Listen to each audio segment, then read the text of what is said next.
हरिओम.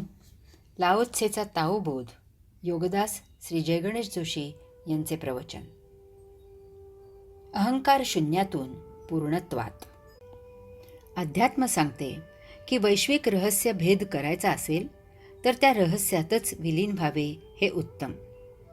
आपण स्वतःच ते रहस्य व्हावे म्हणजे आणखी निराळे रहस्य जाणणे शिल्लकच राहणार नाही. मी आहे असे स्वतःला सिद्ध करावे लागत नाही. पेढे बर्फी खायला स्वतः पेढे बर्फी करायला शिकून मग ती करण्यापेक्षा हलवायाजवळच मैत्री करणे हे उत्तम. त्यासाठी ओम तत्सत त्वम असी हा महामंत्र जाणावा आणि त्या योगे ते रहस्यच होऊन तो योगेश्वर आपलासा करावा. ओम हे विश्वेश्वरा, योगेश्वरा, तत्सत तूच एक सत्य आहेस, तूच एकमेव सत्य आहेस. तुझ्याशिवाय येथे अन्य काहीही नाही. जे काही आम्हाला जाणवत आहे ते तूच आहेस आणि जे काही आम्हाला जाणवत नाही तेही तूच आहेस. त्वम असी तू आणि मी एकच आहोत. मी आणि तू एकच आहोत. येथे दुजे असे काही असूच शकत नाही. सर्व अनन्य आहे. तू प्राप्त करण्यासाठी आपल्याला मी बदलावा लागेल, कारण तू आणि मी एकच एक आहेत. त्यामुळे कोणीतरी एकच एक असू शकेल. मी असेल तर तू असणार नाही, तसेच तू असेल तर मी असणार नाही. तू म्हणजे परमात्मा. योगेश्वर काही बदलू शकत नाही. त्यामुळे आपल्याला मी बदलावा लागेल. बदलावा लागेल म्हणजे मी लीन करावा लागेल.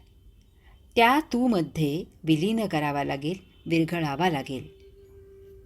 मी बदलायचा म्हणजे अहंकार ठेचावा लागेल. अहंकार आपल्याला आपले स्वतंत्र अस्तित्व दाखवतो आणि तो टिकावा म्हणून त्यासाठी झटतो. कारण अहंकार नष्ट होणे म्हणजे मन निष्प्रभ करणे आहे. मनाचा तो मृत्यू आहे. अहंकार आपल्याला स्वत्व देतो.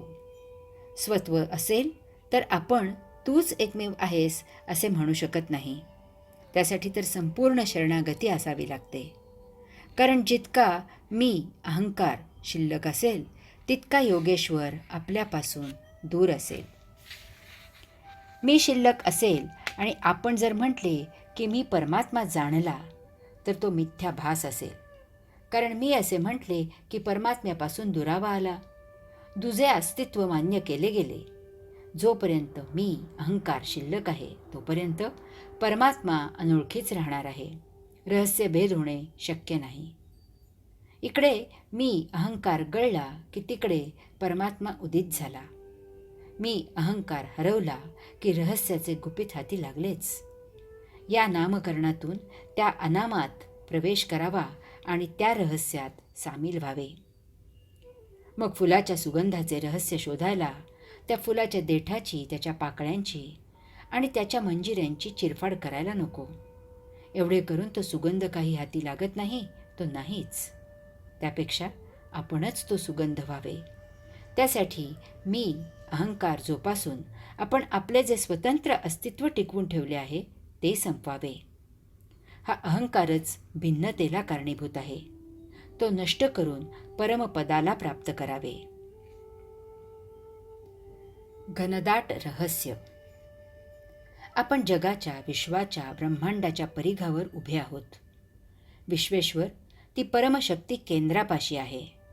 आपण परिघावर असल्यामुळे आपण परमशक्तीपासून सर्वात दूर अंतरावर आहोत.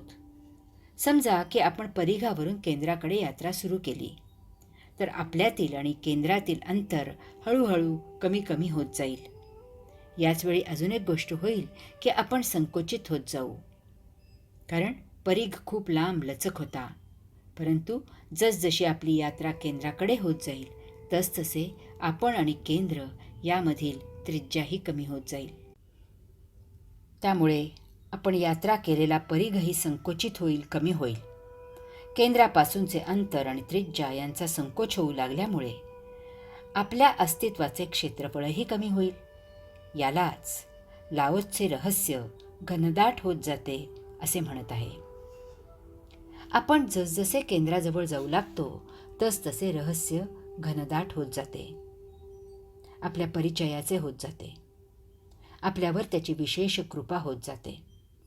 ते गुह्य गूढ शून्य होत जाते आणि तसतसा योगेश्वर आपल्याला जवळ होऊ लागतो, सन्निध होत जातो. आपला दुजाभाव, मीपणा, अहंकार तर कोठच्या कोठे लुप्त होतो. भौतिक जीवन, देहभाव लुप्त होतो. आता एकमेव पूर्णत्वाचा परम आत्मभाव जागृत होतो. यालाच लाओत्से म्हणतो की जेव्हा हे रहस्य घनदाट असते तेव्हा ते गुह्य सूक्ष्माचे विस्मयकारक प्रवेशद्वार असते. रहस्य जितके घनदाट होते तितके ते परमद्वार जवळ होते. आपल्या त्या गुह्य गूढ अशा विस्मयकारक द्वारात योगधामी प्रवेश सुनिश्चित होतो. आपण जर वृक्षाच्या फळातून फुलात आणि फुलातून डहाळीत आणि डहाळीतून उपफांदीत आणि उपफांदीतून फांदीत आणि फांदीतून खोडात आणि खोडातून मुळापर्यंत यात्रा केली तर आपण त्या मूलभूत बीजाच्या प्रवेशद्वारी पोहोचू. एवढा भला मोठा वृक्ष त्या इवल्याशा बीजापासून उभा राहिला आहे हे रहस्य आपल्याला ज्ञात होईल. आपण ज्ञानी होऊ. नेमके असेच रहस्य घनदाट करत परिघावरून केंद्राकडे विश्वेश्वराकडे यात्रा केली असता घडते. रहस्य घनदाट होते म्हणजे नेमके काय होते? आपण ध्यान समाधीमध्ये जेव्हा देहाचे आत अंतःकरणात उतरतो तेव्हा आपल्याला आत्मदर्शन होते आणि आपला देह, इंद्रिये हा भाव लोप पावतो. भौतिक जाण क्षीण होते. यालाच रहस्य घनदाट होते असे म्हणायचे. यामुळे अंतरात्म्याच्या दर्शनाने त्या परमात्म्याकडे जाण्याचा मार्ग मोकळा होतो. ते प्रवेशद्वार उघडते. आपली यात्रा निर्धोकपणे परमपदाकडे मार्गस्थ होते. ही परमयात्रा भौतिकासारखी प्रत्यक्ष होत नाही. आपण ज्या आसनात समाधिस्थ होतो त्याच स्थितीत तेथेच बसल्या जागी कोणताही मार्ग प्रत्यक्ष न चालता आपण आत्मानुभूतीने परमात्मामय होतो, साक्षात्कारित होतो. ही रहस्यानुभूती अनेक प्रकारे होत असते. हरि ओम.